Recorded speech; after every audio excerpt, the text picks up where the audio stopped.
आज़ाद group द्वारा संचालित आज़ाद UKPSC academy के ऑफिशियल यूट्यूब चैनल पर आप सभी का स्वागत है।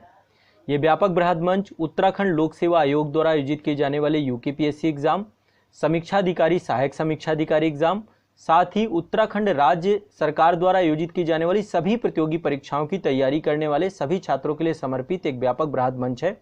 इसके माध्यम से आप सभी उत्तराखंड राज्य विशेष का व्यापक और संपूर्ण अध्ययन यहाँ से कर सकते हैं। समान अध्ययन के सभी विषयों का विषयवार अध्ययन यहाँ पे आपको लगातार क्लासेस उपलब्ध हो रही हैं। साथ ही करंट अफेयर्स का संपूर्ण अध्ययन की क्लासेस लगातार आप लोगों को मिल रही हैं। प्लेलिस्ट हर विषय की बनाई गई है, आप लोग प्लेलिस्ट में जाकर के क्लासेस देख सकते हैं। आप सभी के लिए एक निःशुल्क मासिक करंट अफेयर्स भी उपलब्ध कराई जाती है। इसके लिए आप सभी को आज़ाद यूकेपीएससी एकेडमी का ऑफिशियल एप्लीकेशन डाउनलोड करना पड़ेगा। यह एप्लीकेशन आपको गूगल प्ले स्टोर पर मिल जाएगा या फिर इस एप्लीकेशन की लिंक आपको डिस्क्रिप्शन में मिल जाएगी। डिस्क्रिप्शन में चेकआउट करिए, आप सभी को आज़ाद यूकेपीएससी एकेडमी का ऑफिशियल एप्लीकेशन मिलेगा। वहां पर स्टडी मटेरियल में जाएंगे तो करंट अफेयर्स की मैगजीन मिल जाएगी। बहुत व्यापक और बृहद संपूर्ण मैगजीन है। आप लोग करंट अफेयर्स की आपकी सभी समस्याओं का समाधान कर देगी। साथ ही आप लोग हमारे साथ व्यापक और संपूर्ण अध्ययन कर सकते हैं एप्लीकेशन के माध्यम से। हर एक विषय का या फिर संपूर्ण कोर्स का यूकेपीएससी और अन्य सभी एग्जाम का यहाँ पर आपको कंप्लीट कोर्स मिल जाएगा। इसके अलावा आप यदि पहली बार आज़ाद यूकेपीएससी एकेडमी के यूट्यूब चैनल पे आए हैं तो इसको सब्सक्राइब जरूर करिए, नोटिफिकेशन बेल इसकी जरूर दबाइए ताकि सभी वीडियोस आपको समय से मिल सकें। साथ ही उत्तराखंड के सभी छात्रों को इस चैनल के माध्यम से बारे में जरूर बताइए। हर वीडियो को आप शेयर करिए, साझा करिए और प्रतिदिन के स्तर पर आपको यहाँ पर रेगुलर निरंतर व्यापक स्तर पर क्लासेस मिलेंगी। प्लेलिस्ट पे आपको कंटेंट सारा अपडेट किया जा रहा है, तो आप प्लेलिस्ट भी चेकआउट करिए। एप्लीकेशन डाउनलोड करके करंट अफेयर्स की मैगजीन प्राप्त करिए, निःशुल्क टेस्ट सीरीज प्राप्त करिए और साथ ही आप यहां पर जुड़ करके व्यापक और बृहद तैयारी करिए। तो चलिए आज की क्लास प्रारंभ करते हैं। शुक्रिया। इसके आज के अंक पे हम लोग 10 टॉपिक लेंगे। एक एक करके मैं यहाँ पे जितने भी टॉपिक होंगे आपको बताता जाऊँगा, आप लोग नोट्स बनाते जाएंगे। हमारे सामने आप ये एक इमेज देख रहे हैं, ये लोकतंत्र सूचकांक 2021 की रिपोर्ट है, वो आई है। तो हेडिंग डाल लीजिए लोकतंत्र सूचकांक 2021। इसमें भारत की क्या रैंक रही? विश्व के सबसे बड़े डेमोक्रेसी हम हैं स्वयं, है ना, लोकतंत्र। तो हमारी रैंक क्या है लोकतंत्र सूचकांक पे? कई बार आपको जितनी भी अंतर्राष्ट्रीय ऐसे सूचकांक हैं उनमें भरोसा नहीं होगा, लेकिन कोई बात नहीं, चलेगा। तो ये जो सूचकांक है, इस सूचकांक में कुछ प्रमुख मानदंड लिए गए हैं, 5 पैमाने लिए गए हैं। उन 5 पैमानों के आधार पे रैंक बनाई गई है, ठीक है। और इससे आपको भारत की रैंक पता चलेगी और अन्य देशों की भी रैंक पता चलेगी, तो आपको ये लगेगा कि डेमोक्रेसी का हमारे यहाँ क्या स्तर है। हो सकता है आप भरोसा ना माने, क्योंकि अंतर्राष्ट्रीय बहुत सारी जो ये एजेंसीज़ हैं, पता नहीं भारत की रैंक को क्यों इतना नीचे रखते हैं। या तो ये वास्तविकता हो सकती है, या तो रैंक कहीं ना कहीं पे कुछ और बातें भी हो सकती हैं। जो भी है चलिए डिस्कस करते हैं। तो फरवरी 2022 में ब्रिटेन का एक मीडिया संस्थान है, उस मीडिया संस्थान का नाम है EIU।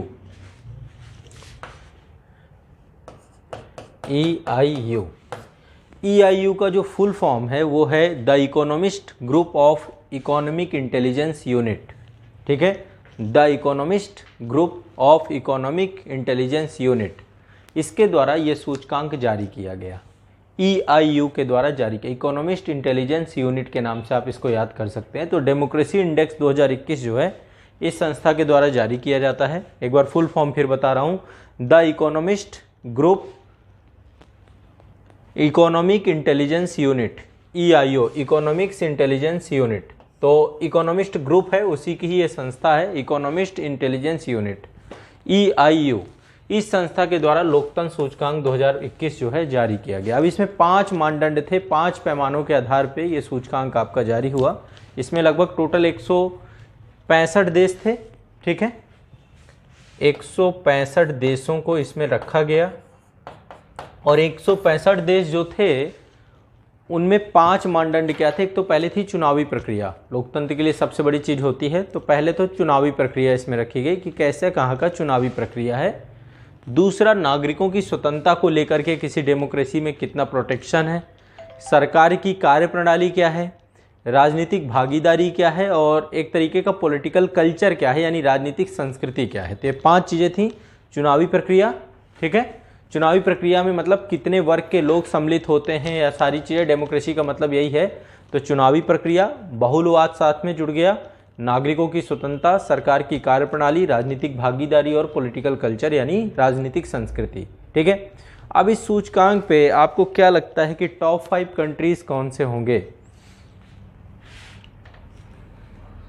हाँ नंबर 1 पे नॉर्वे है, नंबर 1 पे लिख लीजिए नॉर्वे। ठीक है, नंबर 2 पे न्यूजीलैंड है, न्यूजीलैंड ये भी एक अच्छी कंट्री है जहाँ पे, ठीक है। तो नंबर 1 पे नॉर्वे है, याद कर लीजिए, लोकतंत्र सूचकांक 2021 फरवरी में ये जारी हुआ है। नंबर 1 पे आपका नॉर्वे है, नंबर 2 पे आपका न्यूजीलैंड है। फिर इसके बाद क्या होगा? फिनलैंड। नंबर 3 में आपका फिनलैंड है। नंबर 3 के बाद नंबर 4 में आपका है स्वीडन और फिर आइसलैंड। बस वही कंट्री घूम फिर के आ गए आपके,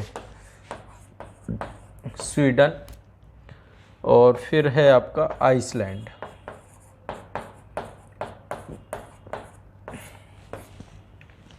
भारत की क्या उम्मीद है आपको? लोकतांत्रिक देश हैं, बड़े लोकतंत्र हैं, अच्छी रैंक होगी। लास्ट से सबसे लास्ट में कौन होगा? सबसे लास्ट में वैसे 165 देश और 2 टेरिटरी इसमें सम्मिलित की गई हैं। तो सबसे लास्ट में है इसमें आपका अफ़गानिस्तान। अफ़गानिस्तान की हालत ख़राबी है, आपको पता है, वहाँ पे जनता के राइट्स और इन चीज़ों को लेकर के। भारत का जो टोटल स्थिति है, भारत 46वें स्थान पे है। भारत की रैंक आपको याद रखनी है, नंबर 1 और भारत याद रखिएगा 46 रैंक है। ठीक है, तो भारत 46वें नंबर पे है, याद कर लीजिए। भारत का स्थान क्या है?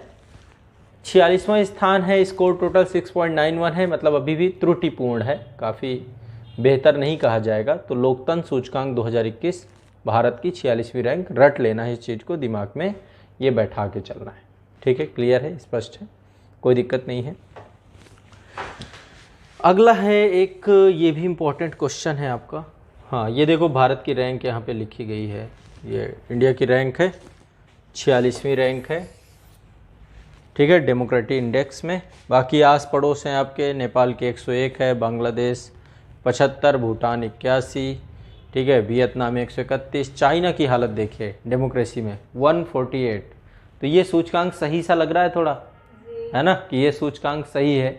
यहाँ पे इंडिया को एक सही, हम लोग को लगता है कई सूचकांक में 100 के पार रहते हैं। नॉर्वे फर्स्ट है, अफगानिस्तान लास्ट है। तो Norway first, Afghanistan last, Bharat 46 और आसपास आप देखिए म्यांमार की कितनी बुरी हालत है, 166, 167 में अफगानिस्तान है, वियतनाम। हाँ, दो टेरिटरी रखी गई हैं, 2 इसमें टेरिटरीज हैं। ठीक है, 2 आपके क्षेत्र हैं, अधिसूचित क्षेत्रों को रखा गया है इसमें। हाँ, टोटल 167 पे आधार पे 165 स्वतंत्र देश हैं और 2 टेरिटरी क्षेत्र रखे गए हैं। ठीक है, जैसे फिलिस्तीन क्षेत्र है, तो ये टेरिटरी क्षेत्र हैं जो स्वतंत्र देश के तौर पे नहीं है, दक्षिणी सूडान को लेकर के हैं, तो ये कुछ 2 क्षेत्र रखे गए हैं आपके। लास्ट रखा 167th रैंक है, 167th आपके अफगानिस्तान की है और यहाँ पे 166 म्यांमार की है। हाँ, क्या कह रहे थे आप? भूटान को क्या बोले थे? भूटान एक तरीके का मोनार्की, यहाँ पे राजतंत्रात्मक शासन प्रणाली है, तो लोकतंत्र है नहीं, डेमोक्रेसी। हाँ, लेकिन लोकतंत्र का मतलब यहाँ पे जो पैरामीटर्स बनाए गए हैं ना, कि किस तरीके के पैरामीटर्स हैं, वहाँ का पॉलिटिकल कल्चर कैसा है, ये सारी चीज़ें जरूरी थोड़ा है। डेमोक्रेसी का मतलब यहाँ पे ये है कि जनता को लेकर के कितना अपना पक्ष रखने के लिए जनता का शासन। तो राजतंत्रात्मक व्यवस्था तो ब्रिटेन में भी है, पर राजतंत्रात्मक लोकतंत्र है वहाँ पे, है ना, वहाँ पे भी राजतंत्र है पर लोकतंत्र भी है, वहाँ पे जनता अपना शासक चुनती है। तो ऐसा नहीं कि जापान में भी राजतंत्रात्मक व्यवस्था है ना। हमारे देश में गणतंत्रात्मक, गणतंत्र मतलब देश का मुखिया चुना हुआ होना चाहिए, वंशानुगत नहीं होना चाहिए। तो बहुत सारे देश ऐसे हैं जिन्होंने राजतंत्रात्मक व्यवस्था चुन रखी है, लेकिन साथ में लोकतंत्र भी है, गणतंत्रात्मक व्यवस्था भी है। हाँ, नॉर्थ कोरिया तो एक तरीके से तानाशाही व्यवस्था है, नॉर्थ कोरिया का यहाँ पे डेटा नहीं है, पर स्थिति नॉर्थ कोरिया की भी बुरी है। उत्तर कोरिया 165वें नंबर पे, 165 में उत्तर कोरिया है। हाँ, म्यांमार में सैन्य शासन लगता रहता है टाइम टू टाइम पे, है ना, फ्रिक्वेंटली। अफ़गानिस्तान में तो आपको पता है सैन्य पूरा तख्ता पलट ही हो गया, वहाँ पे नागरिक बेचारे भागने को और जो उनकी स्थिति थी वो सब आपने देखा। ठीक है, तो भारत का याद रखना है। चलिए अगला है आपका, थोड़ा सा इम्पोर्टेंट है, मिज़ोरम से है अगली खबर, याद रखना है इसको। ये मिज़ोरम का एक गांव है, ठीक है, और इस गांव को मतलब कि ये पहला ODF गांव वहाँ का बनाया गया है। मिज़ोरम की राजधानी क्या है? आइजोल। आइजोल में ही एबॉक एक क्षेत्र है, एबॉक एरिया, एबॉक एक ब्लॉक के तौर पे है। उस ब्लॉक में एक जगह है दक्षिणी मबुआंग, दक्षिणी मबुआंग, मबुआंग, ठीक है। दक्षिणी मबुआंग क्षेत्र में ये एक गांव है, इसको ODF क्षेत्र घोषित किया गया है, ठीक है। इसको ऐसे भी लिख सकते हैं, मबुआंग, मबुआंग, ठीक है, इस तरीके से। तो दक्षिणी मबुआंग क्षेत्र को ODF घोषित किया गया है। ODF का मतलब क्या है? खुले में शौच से मुक्त। साथ ही यहाँ पर ठोस और तरल अपशिष्ट प्रबंधन की भी व्यवस्था है, ठीक है। सॉलिड वेस्ट मैनेजमेंट को लेकर के भी यहाँ पे पूरी व्यवस्था की गई है। तो एक तरीके से ये मिजोरम का पहला गांव है, हो सकता है पूछ ले आपसे, दक्षिणी मबुआंग गांव, ठीक है, ये लिख लीजिए, पहला मिजोरम का ODF खुले में शौच से मुक्त, जहाँ पे ठोस और तरल अपशिष्ट प्रबंधन की व्यवस्था बनाई गई है, इस तौर पे जो है ये, ठीक है। तो इसमें जितना ODF के तहत ठोस तरल अपशिष्ट प्रबंधन, साथ में कचरा प्रबंधन, है ना, मल कीचड़ प्रबंधन, प्लास्टिक अपशिष्ट प्रबंधन, इन सब चीज़ों को लेकर के चला गया है। इस गांव को 2021 में एक और पुरस्कार भी मिला था, उस पुरस्कार का नाम भी लिखिए, राष्ट्रीय पंचायत पुरस्कार से सम्मानित भी किया गया ये गांव, ठीक है। राष्ट्रीय पंचायत पुरस्कार से इसको सम्मानित किया गया है, मबुआंग, ये याद रखिएगा, दक्षिणी मबुआंग, ठीक है। ये ODF फ्री हुआ है, ये एक इम्पॉर्टेंट है, बस इतना ही ध्यान रखना है। सर ये सिर्फ मिजोरम का देश का? मिजोरम का पहला है ये, ठीक है। अगला है, देखो अभी क्या है, जैसा कि आपको देख रहे हैं ग्लोबल वार्मिंग हो रही है, जलवायु परिवर्तन हो रहा है, क्लाइमेट चेंज हो रहा है, तो इसको लेकर के भारत का जलवायु वक्तव्य आया है। 14 जनवरी 2022 को भारत मौसम विज्ञान ने भारत जलवायु वक्तव्य जारी किया है अपना। तो इसके अंतर्गत एक रिपोर्ट है आपकी, इस रिपोर्ट में जो है बताया गया है कि भारत में जलवायु के तापमान की क्या स्थिति रही। तो लगभग जो है 1901 के बाद, 1901 के बाद जो है 2021 जो है, पिछला साल जो था, मुझे लगता है ये साल भी रिकॉर्ड तोड़ देगा। 2021 साथ में 3-4 और मैं आपको 5 टोटल, जो 2020 के बाद, सन 2000 के बाद जो है टोटल 5 हैं आपके, 2009, 2010, 2016, ठीक है, 3 तो ये हैं। इसके बाद 2017 और साथ में 2021, ठीक है, इतने टोटल हैं, 2017, 2021, 2017, 2021। ये क्या है, सबसे गर्म साल जो है दर्ज किए गए हैं भारतीय मौसम विज्ञान के द्वारा। हेडिंग आप डाल लीजिए, भारत का जलवायु वक्तव्य, भारत का जलवायु वक्तव्य। तो उसमें से 14 जनवरी 2022 को ये रिपोर्ट जारी की गई भारतीय मौसम विज्ञान के द्वारा, IMD के द्वारा ये रिपोर्ट जारी की गई, और इस रिपोर्ट में इन 5 सालों को जो है सबसे गर्म साल करार दिए गए, ठीक है, ये सबसे गर्म। तो 2021 जो है इस साल का 1901 के बाद देखा जाए तो 1901 के बाद 5वां सबसे गर्म साल रहा 2021, ठीक है। तो ये ध्यान में रखना है आप लोगों को, ठीक है। वायु का जो तापमान है औसत तापमान से लगभग 0.44 डिग्री सेंटीग्रेड ज़्यादा गर्म महसूस किया गया। तो सामान्य तापमान से आपका 0.44 डिग्री तापमान बढ़ा है, यानी ग्लोबल वार्मिंग की दशा में जा रहे हैं हम लोग, ठीक, ये ध्यान रखना है। सबसे ज़्यादा जो मौसमी घटनाएं हुई हैं इस टाइम पीरियड पे, सबसे ज़्यादा मौसमी घटनाएं हुई हैं महाराष्ट्र में। महाराष्ट्र में सबसे ज़्यादा मौसमी घटनाएं हुई हैं, लगभग 350 लोग मरे हैं इसमें, चरम मौसमी घटनाओं के तौर पे। नंबर 2 पे उड़ीसा रहा है, नंबर 3 पे आपका जो है मध्य प्रदेश, फिर आपका उत्तराखंड। ठीक है, तो मौसमी घटनाओं के अंतर्गत जैसे बिजली की गरज है ना, ये मौसमी घटनाओं में आती है। ठीक है, बिजली गरजन से सबसे ज़्यादा जो ये वाला एरिया आपका है भारत का पूर्वी क्षेत्र, ये सबसे ज़्यादा प्रभावित क्षेत्र है। खासकर उड़ीसा, पश्चिम बंगाल, बिहार, झारखंड, यहाँ बहुत बिजली गिरती है। तो मतलब कि इस दौरान 2021 में लगभग 797 लोगों की मृत्यु हुई है जो कि बिजली गिरने से हुई है। तो इस तरीके का पूरा कंप्लीट डेटा इसमें दिया गया है। सबसे ज़्यादा बिजली गिरने से मृत्यु हुई है उड़ीसा में। ठीक है, फिर भारी वर्षा, आपकी जो ज़्यादा वर्षा होती है ये भी चरम मौसमी घटना है। बाढ़ की आपदा भी चरम मौसमी घटना है। भूस्खलन हो जाता है, चरम मौसमी घटना है। तो बहुत सारी आपदा प्रबंधन को लेकर के, और चक्रवातों से भी बहुत सारे लोगों की मृत्यु होती है, 172 लोगों की मृत्यु हुई है। तो ये वक्तव्य जो है समय समय पे जारी किया जाता है। चरम मौसमी घटनाएं मतलब जो प्रकृति में जो है, प्रकृति को जो है पूरी तरीके से असंतुलित कर दें, है ना, और जो आम जनजीवन है उसको प्रभावित करें। तो ये भी हमें ध्यान में रखना है। ठीक है, क्लियर है? ठीक है, तो ये आपको बस ये याद रखना है कि वक्तव्य आया है और इसके तहत 2021 को जो है 1901 के बाद सबसे गर्म वर्ष के तौर पे जो है रखा गया है। क्लियर है, स्पष्ट है? आगे बढ़ें। ठीक है, भारत पे जलवायु वक्तव्य। इसके बाद देखिए, अभी ये एक अनावरण हुआ था महात्मा गांधी जी को लेकर के घटना है आपकी हमारे,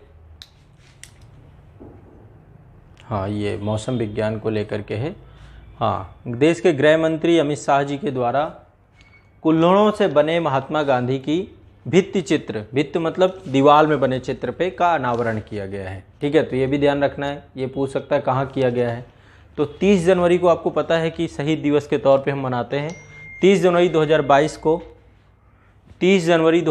को केंद्रीय गृह एवं सहकारिता मंत्री अमित शाह जी के द्वारा अहमदाबाद गुजरात में, ठीक है, कहाँ पे ये किया गया अनावरण? अहमदाबाद गुजरात में, अहमदाबाद गुजरात में। ठीक है, कुल्हड़ों से बने हुए। ठीक है, कुल्हड़ मतलब समझ रहे हैं ना, मिट्टी के जो कुल्हड़ नहीं जानते आप लोग? हाँ, मिट्टी के जो होते हैं आपके, है ना, जिसमें आप लोग लिक्विड पदार्थ कुछ भी ले सकते हैं। तो कुल्हड़ों से बने हुए ये दीवार पे जो है पूरे के पूरे महात्मा गांधी के भित्ति चित्र को बनाया गया है। ठीक है, तो कहाँ बनाया गया है? अहमदाबाद में, गुजरात में।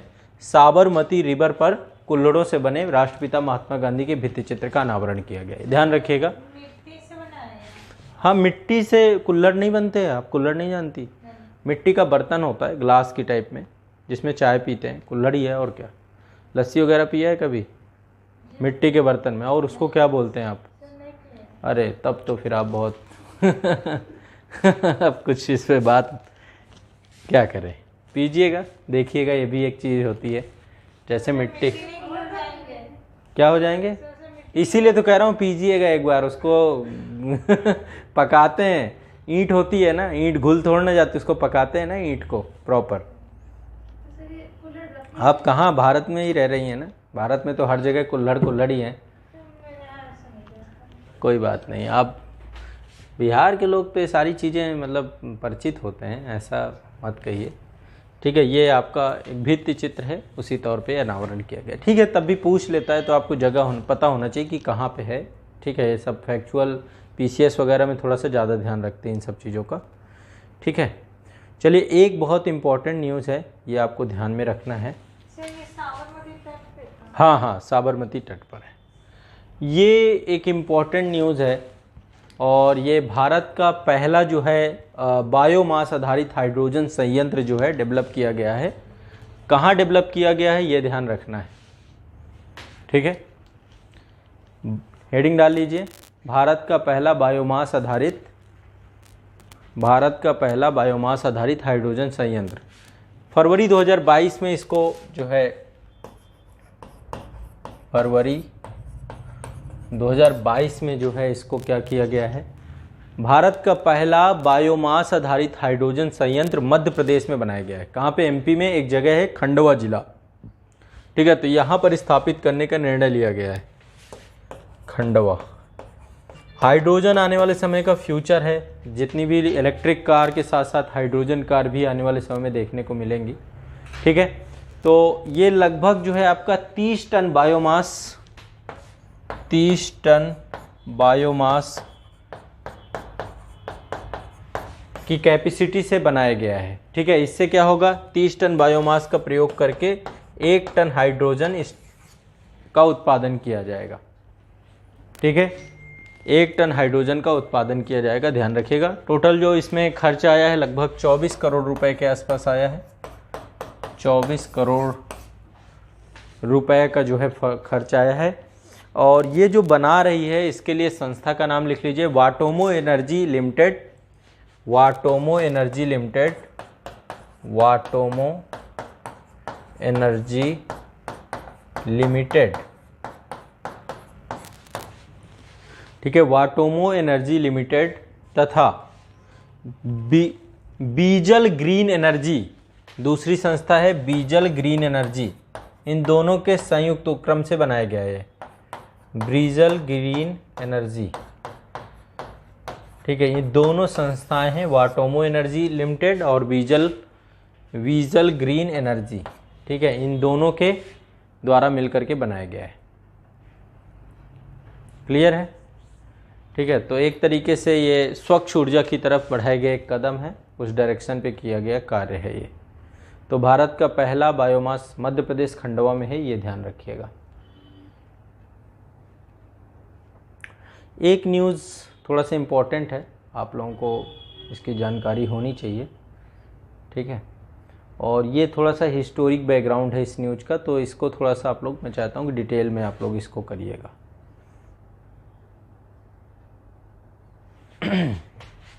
इसको सबसे लास्ट में न्यूज़ मैंने कवर की है आपकी।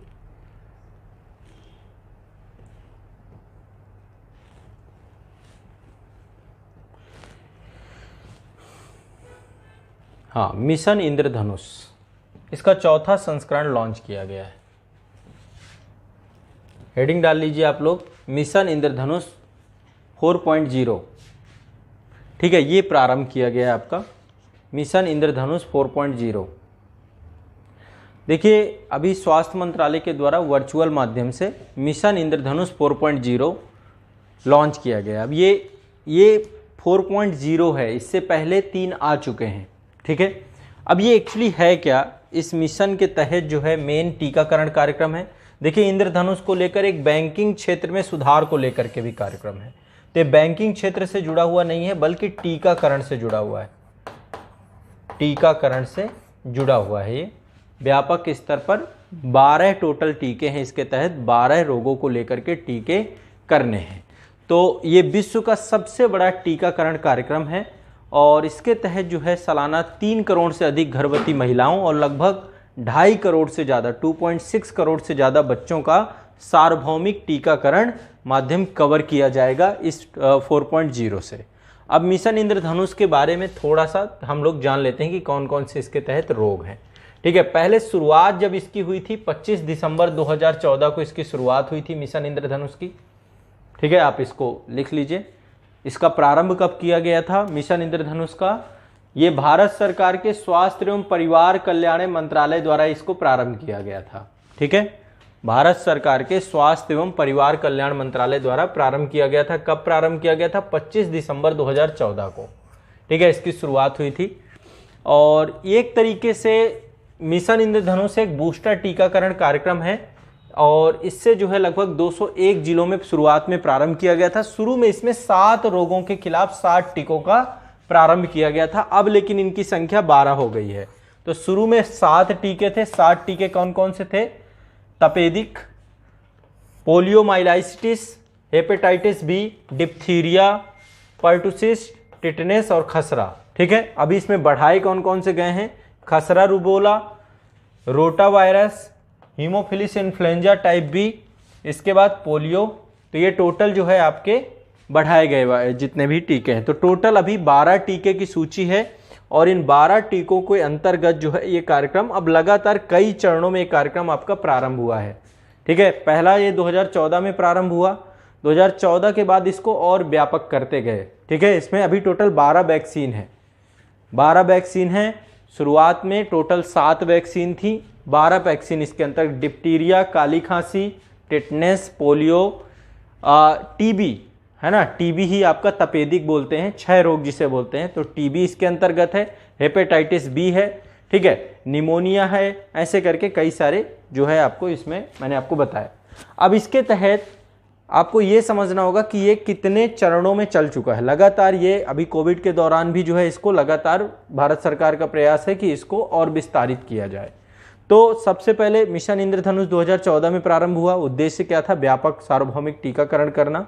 इसके बाद जो है मिशन इंद्रधनुष को मतलब कई योजनाएं पहले भी टीकाकरण की चल रही थी, कोई ये ऐसा नहीं कि पहली योजना है। सबसे पहले टीकाकरण के लिए 1978 में कार्यक्रम आया था।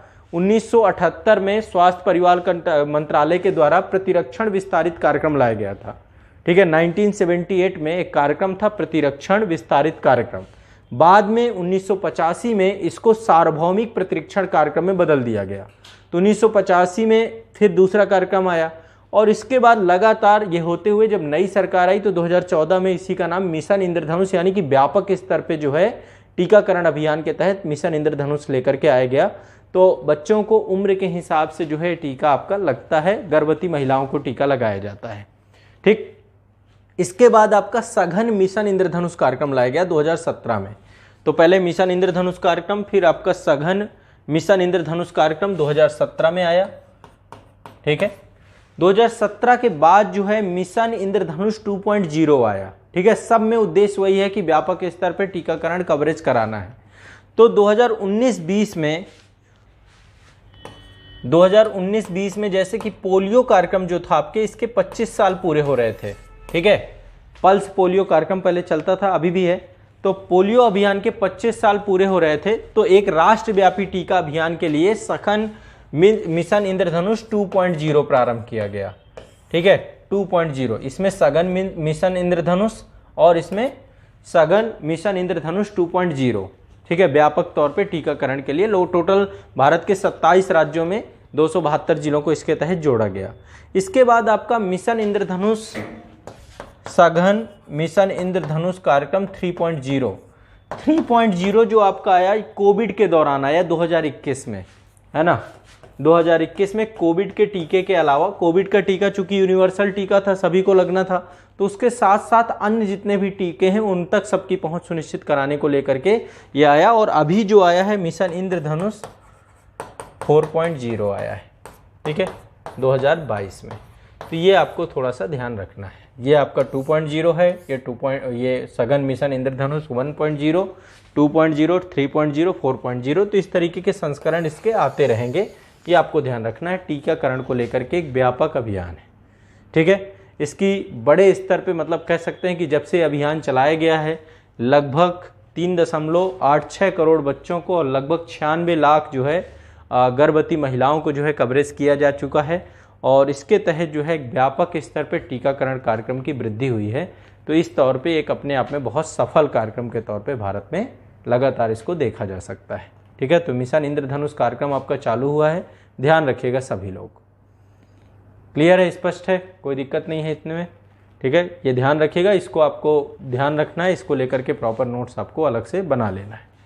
चलिए अब आगे चलते हैं। तो एक खबर आपकी ये मिशन इंद्रधनुष है, ये पूछा जा सकता है, यूपीएससी में भी स्टेटमेंट वाइज पूछता है चीज़ें। एक ये है आपका इंडिया श्रीलंका के बीच में ज्वाइंट नेवल एक्सरसाइज हुई है, यानी कि नौसेना अभ्यास हुआ है। देखो इसको लेकर एक सेपरेट क्लास मैं आपकी लूँगा, देखूंगा नहीं होगा तो कल ही पॉसिबल होगा तो लूँगा। ये बहुत सारे नौसैनिक अभ्यास, थल सेना के अभ्यास, वायुसेना के अभ्यास विभिन्न देशों के बीच में होते हैं, ठीक है। वैसे ही एक अभ्यास है जो कि भारत और श्रीलंका के बीच में होता है, इसका नाम है स्लीनेक्स। इसको ध्यान रखना है, स्लीनेक्स किसके बीच में होता है? भारत और श्रीलंका के बीच में। तो अभी हुआ था 2022 का स्लीनेक्स हो चुका है। भारत श्रीलंका द्विपक्षीय समुद्री सैन्य अभ्यास है, इसका 9वां संस्करण था। ये 7 से 10 मार्च के बीच में हुआ है, 7 से 10 मार्च 2022 ये आपका, ठीक है। तो ये ध्यान रखिएगा, विशाखापट्टनम के तट पर ये हुआ है, भारत के विशाखापट्टनम में, ठीक है। तो इसमें देखो 2 चरण होते हैं आमतौर पे, एक तो बंदरगाह चरण होता है, बंदरगाह के पास जो एक्सरसाइज होती है। दूसरा समुद्री चरण होता है जिसमें डीप ओशन में जा करके, ब्लू वाटर्स में जा करके जो है एक्सरसाइज होती है, ठीक है। तो ये ध्यान रखिएगा, बंगाल की खाड़ी में एक्सरसाइज ये हुई थी। क्लियर है, स्पष्ट है? हाँ बिल्कुल, पैसे तो देखो होता क्या है, अब ये जो एक्सरसाइज हैं सारी चीज़ें हैं तो इन सब चीज़ों को तो अलग से बजट होता है इन चीज़ों के लिए, है ना, और ये कार्यक्रम करने ही होते हैं। इन कार्यक्रमों में नहीं होता तो जैसे भारत है, भारत ने बहुत पैसा दिया है, लगातार अभी हम पैसे दे ही रहे हैं श्रीलंका को, ठीक है। तो ये जो है आपके कुछ प्रमुख, कितनी खबरें हो गई लगभग? हाँ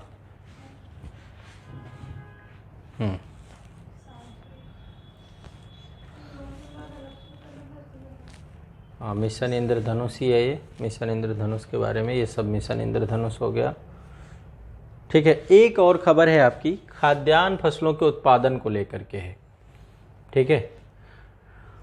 कुल खाद्यान्न उत्पादन, अभी इसको लेकर के अभी एक रिपोर्ट आई है आपकी 2021-22 का जो दूसरा चरण है, अग्रिम उत्पादन कितना होगा उसको लेकर के ये एक पूरा का पूरा खबर है। इस खबर को भी हम लोग कवर करेंगे, ठीक है। ये खबर है उत्पादन को लेकर के।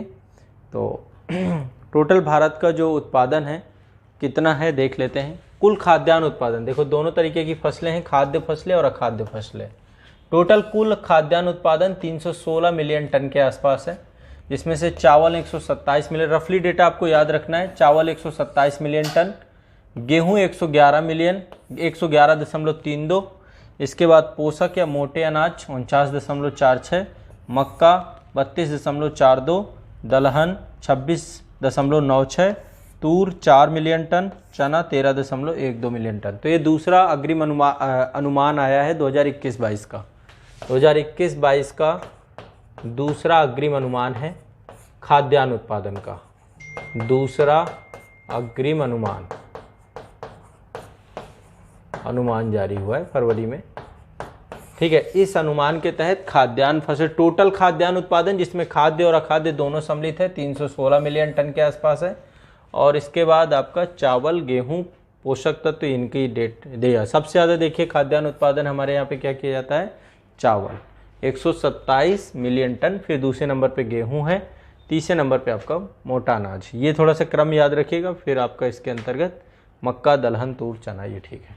इसके बाद अखाद्य फसलों में तिलहन नंबर 1 है 27.15 मिलियन टन, दूसरा मूंगफली, सोयाबीन, रेपसीड, सरसों, ठीक है। गन्ना 414 मिलियन टन के आसपास है, ठीक है।